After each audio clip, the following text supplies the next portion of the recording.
तालुका श्रीगोंदा, जिल्हा अहिल्यानगर. आपल्यासमोर सादर करीत आहे पंढरीची वारी.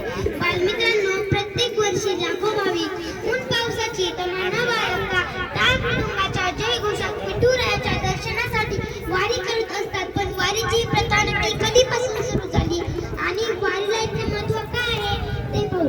तुम्हाला ऐकून आश्चर्य वाटेल की वारीची परंपरा तब्बल 800 वर्षांपेक्षाही जुनी आहे. कारण संत ज्ञानेश्वरांचे वडील विठ्ठलपंत हे देखील वारीला जात असल्याचा उल्लेख आहे, अशी श्रद्धा आहे.